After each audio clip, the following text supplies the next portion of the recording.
So as we're picking up from humanization, dehumanization, and how the potential that it is only from the oppressed that Freire tells us that freedom will come.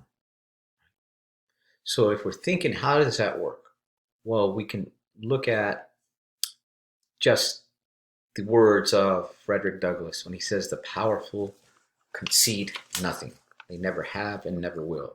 So the former slave, Frederick Douglass, knew in that moment that the system of chattel slavery in the 19th century United States would not be simply reformed or overturned by the slave owners. It needed to be, demands needed to be made, and ultimately we know the rest of history, what occurred. But in the realm of education, as we're thinking about how one becomes fully human, it comes from the potentiality of those who have been denied their existence, their forms of knowing, their epistemological standpoints. So epistemology is, again, just that word, that field of philosophy that is the study of knowledge or the production of knowledge. So as we're going back and thinking about that realm of subjectivity, we know the subject has an epistemological foundation, an epistemological way of seeing the world that is different from the epistemology of the oppressor, right? That form of knowledge. But it is the oppressor who has the power to produce epistemology, to produce knowledge, meaning the books, and giving them to us in the school and telling us to memorize them, and then having us regurgitate them to the teacher and to the state through standardized testing systems. And then as we go on to the university for our SATs, and then we go on to graduate school with our GREs or our GMAT, we're going or LSATs, we're going on to law school. So you get the point. And that's the way that a society is structured, right? And what Freire is telling us with this concept of fear of freedom, what is fear of freedom? So how many of us are afraid to be free, right? And this may sound counterintuitive, but imagine yourself being given absolute freedom. And it is just this mental cognitive exercise because none of us have ever had that absolute form of freedom, right? Where no one is telling you, where no one is setting the rules or the guidelines or your curfew, as a child or a teenager. So the oppressed, and this is from page 47, having internalized the image of the oppressor and adopted his guidelines, are fearful of freedom. Everything has already been given to us. We are comfortable. Right? So freedom would require them to eject this image and replace it with autonomy and responsibility, meaning sovereignty over ourselves. Freedom is acquired by conquest, not by gift. Right? It's never given. It must be pursued constantly and responsibly. Freedom is not an ideal located outside of man, nor is it an abstract idea which becomes myth. It is rather the indispensable condition for the quest of human completion. So human completion. This project is still being laid out. And the examples we were discussing from our contemporary society, very relevant to what Freire's talking about, right? So when we're thinking from these thinkers who are no longer with us, but yet we take these ideas or these universal constructions of freedom. People are making demands on opposite sides of the political spectrum for freedom, very different meanings, right? And when we hear those calls, now we'll have the capacity to, what do you mean by freedom? Right? What is freedom? As a universal construction, but that has been denied for the most part to many people. The historian at Columbia, Eric Foner, when he's tracing U.S. history, he notes one thing. He claims that the expansion of freedom and that very glorified story of the United States as a progressive society, that expansion of the concept of freedom has always come at the cost of the unfreedom of particular groups, whether it's indigenous peoples who were given their own freedom upon landing of the European immigrants and settler colonial society that established itself after, or the unfreedom of black bodies, or the unfreedom of the Spanish and Mexicans once the territory was taken in 1848, or the unfreedom of other peoples that it incorporated into the United States as second-class citizens, and we'll talk more about that later. But this idea, it continues, right? So what is freedom is a fundamental question, a concept, but it's also an act. How do we practice that in the everyday? And I want us to really think about these concepts of freedom, liberty, democracy, justice. What does that mean? Right? And so education as liberation. How does education liberate us? And if you're doing the work and if you're engaged from this platform, from this view of that Paulo Freire is giving us, this framework, we know that pedagogy must be forged with, not for the oppressed. So I cannot sit here and claim, because I have a PhD, I can construct a curriculum for those that I see oppressed in the world. No, that paternalism or this condescending outlook on those populations that they cannot think for themselves is a power relation, right? And that's the way the world was constructed, that the savages could not think. So therefore, it is those who are enlightened. Europe must create the world for all. Going back to that period of the Renaissance, the Enlightenment, and the ages, once the settler colonial societies began to establish their empires the world over. So it begins with each other. And I want to really focus on this because this is what frames, even now in this virtual world, how we're thinking. As I'm reading through your responses, as I'm seeing your minds at work, I'm learning from you, right?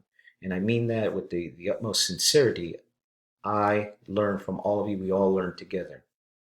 And I know there's nothing like being in the classroom where we're engaged and we can talk to each other, sit in a circle.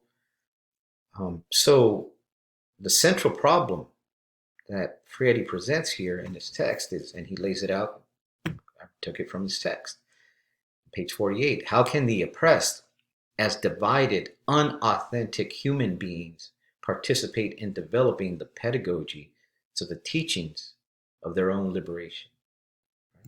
It is only as they discover themselves to be host of the oppressor that they can contribute to the midwifery of their liberating pedagogy. Because as long as they live in the duality, which is to be like, and to be like is to be like the oppressor, this contribution is impossible. So when we're thinking about the project here in the United States has always been to make out of many one, e pluribus unum, right? To consolidate a citizenry around one subjective idea of what it is to be American. And that is what's being contested right now on America's streets. That is what has always been contested, because it has come from the image of the dominant ruling race and class. That's constitutionally grounded. And as we're looking at the way the Constitution was developed in the United States, and particularly how citizenship was defined in the first citizenship law that we have on our books, it was fundamentally racialized and classed and gendered, right? And the great thing about U.S. law is when we're doing these critical inquiries is we have the record, right? This is empirical. We can go back and say, oh, yes, here. We don't have to go that far back to look at it. But to see a lot of today's issues are grounded in who was left out, right? But again, education as an oppressive institution, as one that situates us as simply receiving information and repeating it, serves a purpose, right? So if you want to be like the dominant ruling class, and even if I am black or brown, but I want to be like the one percenter, and even if I'm a worker out in the fields, making not much, just enough to maintain myself on a day-to-day basis, then I am maintaining that rule over myself. Right? And we'll expand on that as we move forward. Moving to the banking concept, which is key in Freirean thinking on education. Right?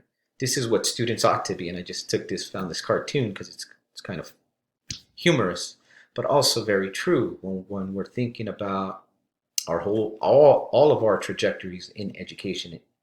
Is we look at the teacher and okay, we accept what they say is truth and we repeat it, we get the test back, right? So we all become just receptacles.